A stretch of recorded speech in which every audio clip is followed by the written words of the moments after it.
Welcome to Mock the Week. I'm Dara O'Brien. The news this week: Prince Charles is suing the Mail on Sunday for printing diary extracts that were insulting to the Chinese. Charles' former royal PR man Mark Bolland revealed that the prince routinely shares his private thoughts with a group of 50 friends, or as most people call it, a window box.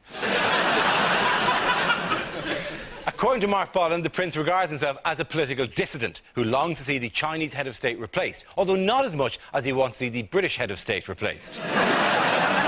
Prince Charles's court case does have a precedent. In 1849, Prince Albert took legal steps to prevent publication of some drawings. Mind you, they were of his recent piercing.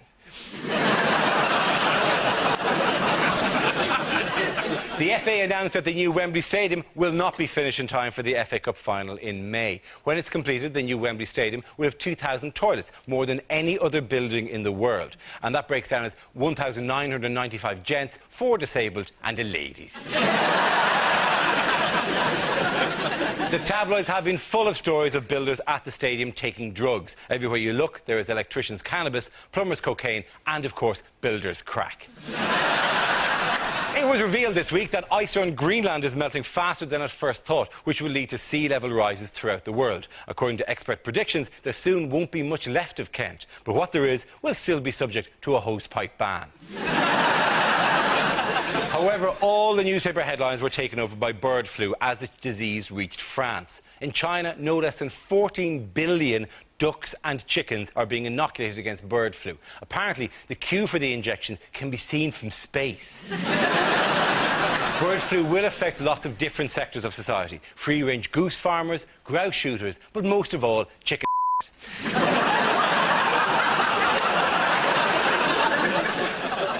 Joining me tonight to work to a series of satirical games are 6 of the country's top comedy performers: John Oliver, Rory Bremner, Jeremy Hardy and Frankie Boyle, Hugh Dennis and Joe Brand. Welcome to you all.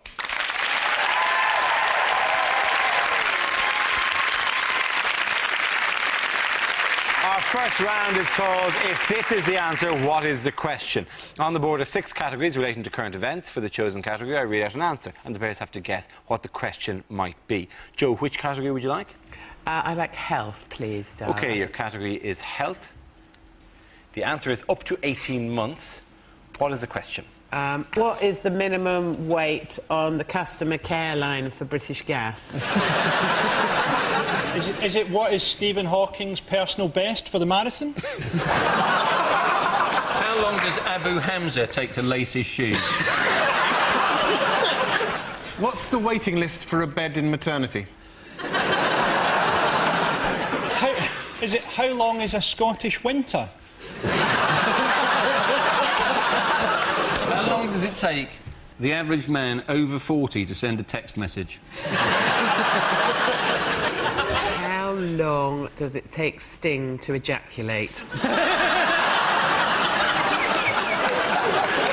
No, it is I'll give you a clue. It's We're All Doomed is a clue. What? That's a hell of a clue, Dara. That's the kind of thing you usually shout at traffic. Well, I offered more as a kind of a hint. Oh. We're all doomed now. Is this how long it's going to be before we drag the last chicken through the streets of London and stone it to death on the steps of the Big Brother house? What are you dancing around here? It's something to do with bird flu, isn't it? It is kind of to do with bird flu. The question I was looking for is, according to one expert, how soon can we expect bird flu to be passed from human to human? This is the claim of John Oxford, Professor of Virology at London's Barts Hospital, who believes a human strain of bird flu could spread within 18 months. The Mail is loving this, the terror that we're all stricken with. And you can see Daily Mail readers on the train reading articles about bird flu and vigorously underlining the words migratory and Europe. Yeah. It pushes every button, doesn't it? It's a complete change in the animal kingdom, though, isn't it? Because suddenly birds, chickens, are the most dangerous and powerful animal in the world. Chickens must love it. Because even when they're slaughtered, they'll be running around going, I can still infect you. for up to 6 minutes. It's only there to reassure us. I was watching this on Newsround. I had somebody on Newsround. Newsround is fun. I love Newsround. They say, today in a place called Abroad, sad things happen. I was watching it, and They said you're all right. What's dangerous to us is bird poo. So you're all right so long as you don't touch a free-range egg or go outside. Because if you can get it from bird poo, we're, most of us, in danger all the time. I'm sorry, birds are about as particular as the US Air Force when it comes to where they drop their loads. But you'll only get a bird poo if you actually sniff the bird poo, as in, like, you know, inhale. Who's inhaling bird poo? I mean, Well, that's going to be exactly. one hell of a party, Darren. You really have to gone through everything at that stage. All we've got left is the bird poo. All right. What's it saying? And this bottle of creme de menthe. Give me the bird poo. Everybody's really worried about when it's going to get to Britain, and it's already here, because every dead swan, every dead duck that they've found, they've sent a sample in a test tube to Weybridge. That's where we checked. Sent it in the British postal system to Weybridge. That's where So if they're looking for an outbreak, you don't want to be looking in chickens, you want to be looking in postmen. Probably near Camden Town, because that's where they think H5N1 is.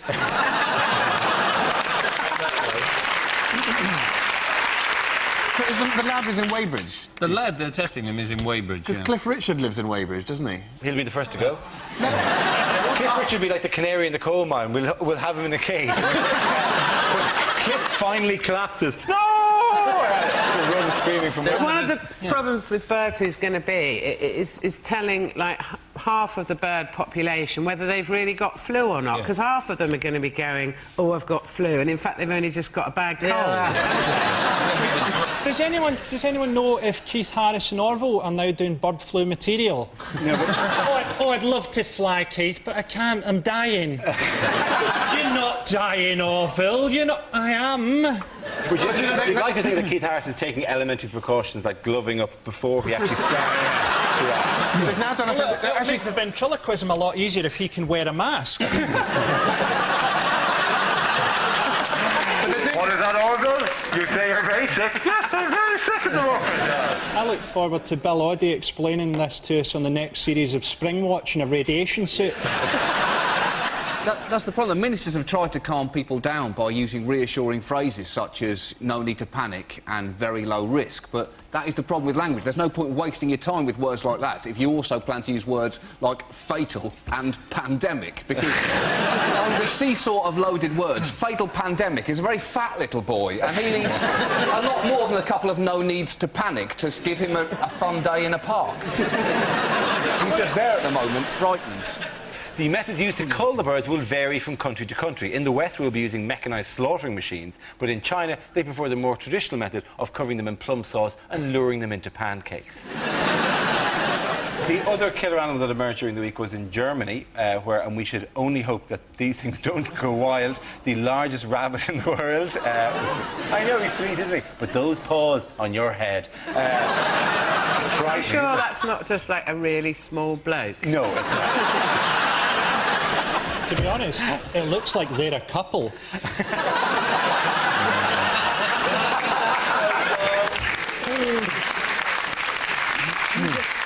You just don't understand their love, do you? There'll be a film about that in 30 years called Broken Bunny Mountain. And the winners that round are Frankie, Hugh and Joe.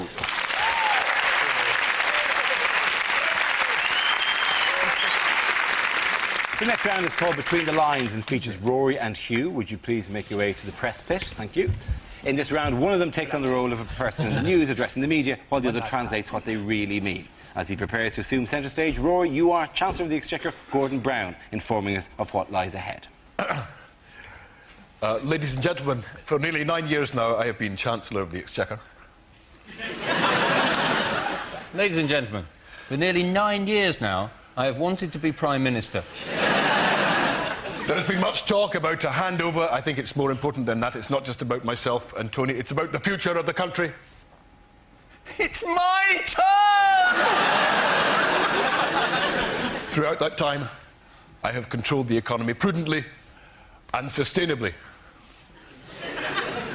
One more stamp and I get a free cappuccino.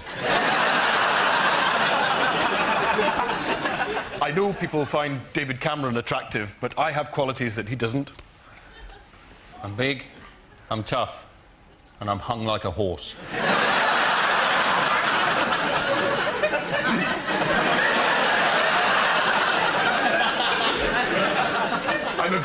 believer in national identity. OK, the new. But I don't believe in cultural stereotypes. Many a mickle makes a muckle. I know that some people think that I'm dour and sullen, and some people even think that I've got a lack of charisma.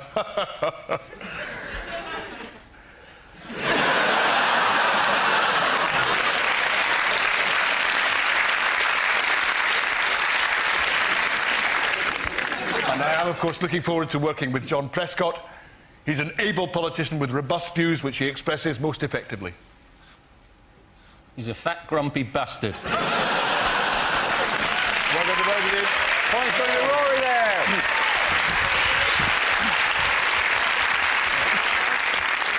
OK, our next round is Le Cercle des Actualités. This game involved John, Frankie, Jeremy and Joe. So if you could make your way to the performance area, please. This is a stand-up challenge. Our random news generator contains a bank of newsworthy topics. We spin the wheel, and when it stops, anyone can step forward and try to make us laugh about the subject it's landed on.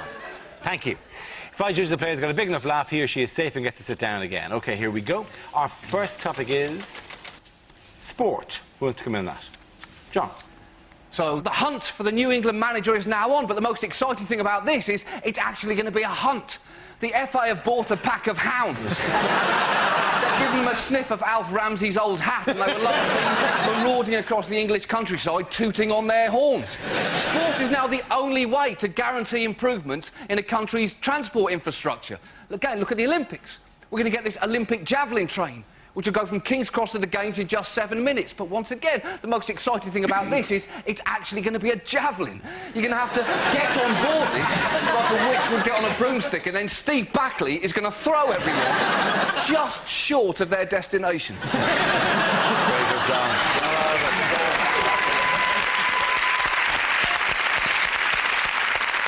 Right, let's spin the wheel again. The subject is charity. Oh, Frankie. I tell you what I hate is comic relief. People sitting in a bath full of beans for starving Africans. Send them the bloody beans! Homeless charities. You know, how come it is that we can get charities that will take, like, all the dogs off the streets and provide them at homes, but we can't do that for people? I'd like to see a TV show like Tramp Rescue. Enjoy long walks and drinking heavily, arguing over games of pool. Perhaps you could provide a home for Kenny. We never knowingly put a healthy tramp down. Ultimately, if you can't afford to bring up your child, why not send him to Africa, where you can pay to have him brought up for £15 a month, standing order? Frankie Boyle, sit down. So we have Jeremy and Joe going head-to-head in a tie-break on one topic. Let's spin the wheel and find out what the topic is. It is hospitals.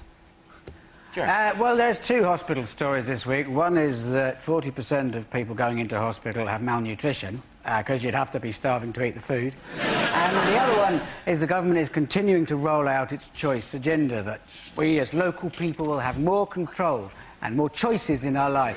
I mean, I'm not a consumer, I'm a patient. We all want the same thing when we go to hospital. We want to go there, not get MRSA, not have a scalpel sewn inside our kidney and come home again. That's all we want. We don't have different criteria. You don't come out of hospital saying, well, I mean, you know, the operation wasn't up to much, but you don't go to Bart's for the surgery. You go for the atmosphere. Very good, Jeremy. Jeremy, you can stand back there. Yep. Joe, on the same topic, it's your turn on hospitals.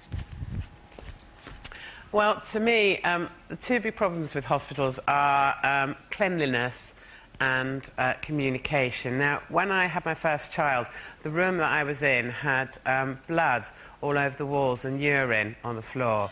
But that's because my husband was pissed and we had a fight. But, you know, it all gets a bit emotional. And when I was being discharged from hospital, I couldn't believe that the consultant actually came into the room. I'd just given birth, right? I looked like a bus had gone over my face and I felt depressed.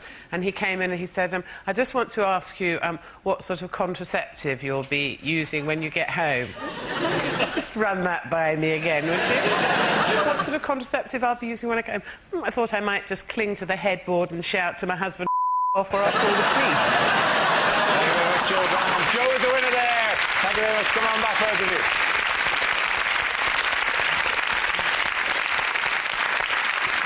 The next round is called Headliners. I show the teams a recent photo along with the initial letters of a newspaper headline. They then have to tell me what the letters stand for.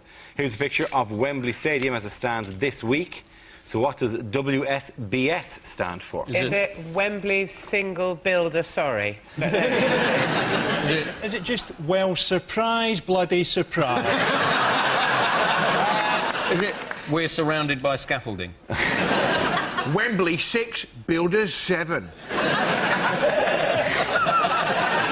Is it we sold both shovels? Is it Wembley Stadium behind schedule? Yes, it is. Actually, that's absolutely right. Yeah, very good. It is Wembley Stadium behind schedule. This refers to the news that the new Wembley Stadium will not be ready for the FA Cup final in May. Do they know when it will be ready? Never. Yeah. Well, the Cardiff one's called the New Millennium Stadium, and this one's going to be called the Next Millennium Stadium. Is it basically we're waiting for the polar ice caps to melt and then we're all going to go and live in this? How could it take so long? I mean, football stadium's only a few seats and some grass, isn't it? They haven't got to do a patio or anything. You're right, that would have made it a much more complex job if they tell well, we like the 90,000 seats, but could you just push through this wall and open the area extra bit like this? And we can put a barbecue there as well. That'd be great. Who are the first people who are going to be playing there, then? Footballers. Our grandchildren's grandchildren. Waddy? No, it's likely to be Bon Jovi. Bon Jovi? Well, if they've got 500 seats in, they should just go ahead with the gig. Who are Bon Jovi playing? Arsenal. Yeah. Actually, you could just play there, for God's sake. All you need is those two pylons there, right?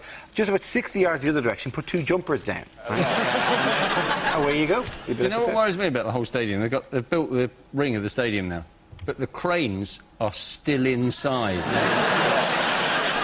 I just like the fact that they paid 20 million just to have the old Wembley taken down. They should have just had their last match against Scotland. We'd have done it for free. Oh, never mind the goalposts. I'm taking the director's box. That is a fear that the first time they play Scotland, you're all going to climb up in the arch and bounce up and down on it. The lesson is always get a couple of quotes. You know, don't just grab the yellow paper. Oh, look! No call-out charge. Let's get this one. It would have been good to see the FA turning up on Watchdog. Oh, it's been a bloody nightmare, Anne. It really has. But there is a precedent for this in sport, because actually, you know the ski jump they're using in the Winter Olympics? Because originally the ski jump was meant to be a roller coaster, right? But they got in the builders, but they didn't finish it in time. They said, well, just leave it at that. We'll put a guy at the top and see what happens. Am I the only person who hates the Winter Olympics? Am I the only person that watches those people on the podium and think, you are the only 3 people in the world who do that sport? I mean, maybe there's 4, right, and they're standing there going, oh, at least we bet Brian. Brian feels a bit stupid now. But it's biased against the British anyway, because it would link like the downhill skiing, because that's not how we do it. The British, they ski halfway down, stop at a restaurant, nice lunch, couple of bottles of wine, take the last chairlift down. And we're equestrian. What do we do well in the Olympics? Equestrian sports. You can't do them on ice. Pointless. That is a bit harsh, all Well, right. you could, but they don't. And if they did, they'd be great. Just put the horse, sit on the horse at the top of the ski jump and go, giddy up now. And just see when the horse's nerve breaks. Exactly. In India, I read last week, I think, there's a new thing, extreme sport, called yak skiing. Right. And you don't ski downhill, you ski uphill. On a what yak? you do is, you get Ski some down the skis. yak? No, you get some skis, and you attach yourself by rope to a yak, which is at the top of the hill, and between you there is a pulley, and you infuriate the yak by rattling a bucket of nuts. You shake the bucket of nuts, and the yak charges at you, and you shoot up the hill on the ski. Which has got a slight logical problem, because presumably at some point you must meet the yak. the idea? You have so much speed over that stage, you can go, look at you, feck you, I've got the nuts there. The yak goes, oh, curse you. That is a lot better than the starter's pistol as well. Ready, set, infuriates the yak. He went a little bit early there, I'm going to have to call you back. At the start of the day, is the yak oblivious to this? Is the yak just brought along thinking, oh, it's a nice day out in the mountain? The yak fully understands what's going on. He's been read the rules. Yeah. You know, that's fair enough. It's the competitor they keep in the dark. It is just that moment where you see a dot on the horizon and you're going, that looks remarkably like a yak. It's bigger and bigger and bigger, and you go, oh, it is a yak. I seem to be tied to a pulley system with this yak. This is wrong. If the guy that owns Eurosport is watching this at home, he's going to be going, that sounds great. There's a lot of money in that. In the Winter Olympics, it's causing some concern that so many of the athletes on drugs are competing in the biathlon, as they're the ones with guns.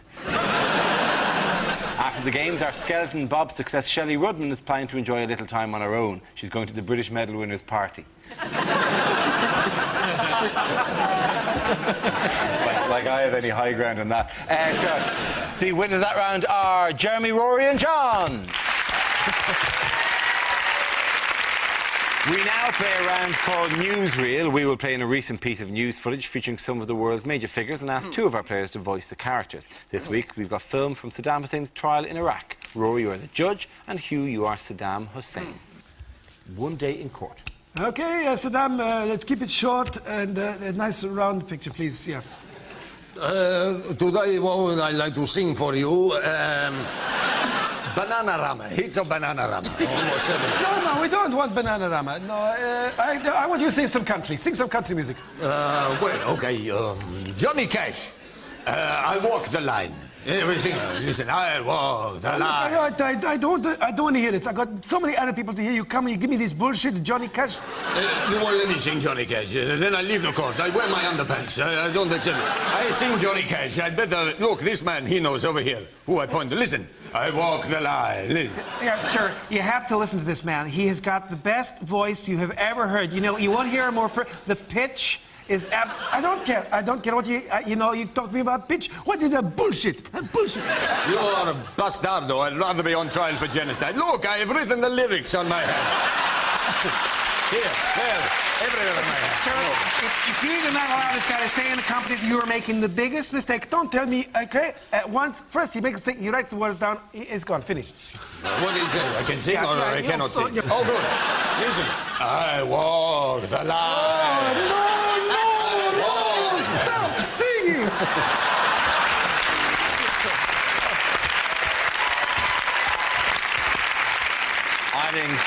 I think Rory Bremner gets all the points for that round. Surely not. I think so. Now we come to our final quick-fire round called Scenes We'd Like to See. This is for everyone, so if you can make your way over to the performance area, please. I call it ideas for scenarios we'd love to see, and the performers come in with their suggestions. OK, here we go. The first subject is what not to say on receiving a Winter Olympics medal. I hate my national anthem. Could you play Love on the Rocks? Listen, Blood, have you got one with like a ganja leaf or something like that on it? Or like, maybe an AK-47? This is great. I didn't even realise it was a sport. Gold for Switzerland! I'll put it with the rest of the Nazi stuff. Could you just hang the medal off my neck brace? I'd like to thank my mother for providing my urine sample. The goal for women's curling. This will take pride of place in the office that I clean. Whoops!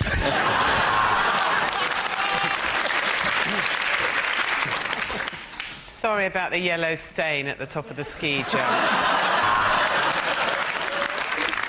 Thanks for the medal. The band was Sir Roger. And that's why we call him Four-Man Bob. OK, the next topic is improbable things for Osama bin Laden to say in his tapes. This is ridiculous. It must be your turn to hide.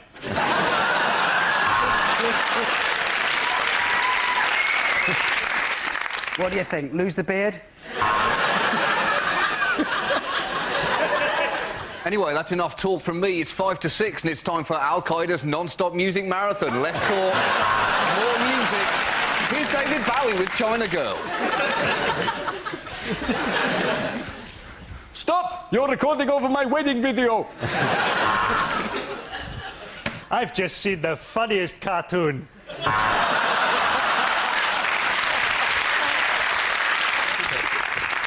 Do you think this cave makes me look a bit gay? So, who could live in a cave like this?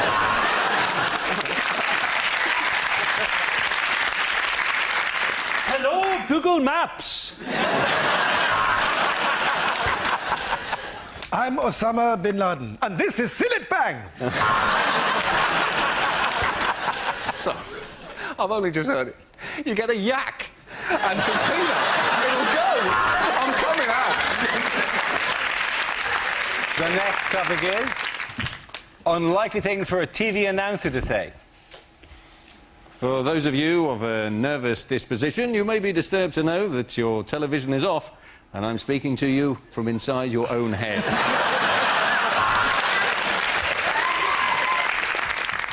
Next on Channel 4, wizened sanctimonious old jobby sniffer Gillian McKeith gets a slap from a fat housewife. Well, that's it. Don't forget that BBC 24 goes through the night, as do I.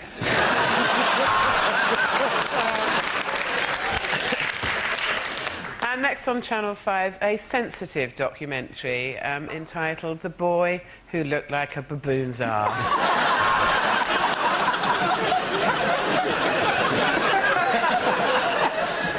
You're watching ITV1. Why are you doing that? I've got the listings in front of me and we've got nothing. Nothing. You may be interested to know I am completely naked and playing with myself. We interrupt tonight's showing of The Sixth Sense with some breaking news. Bruce Willis is a ghost. If you have been affected by any of the issues raised in Balamory... Tonight's episode of Songs of Praise contains strong language and scenes of a sexual nature. Let's leave it there. Frankie is the winner, ladies and gentlemen. You can all come back.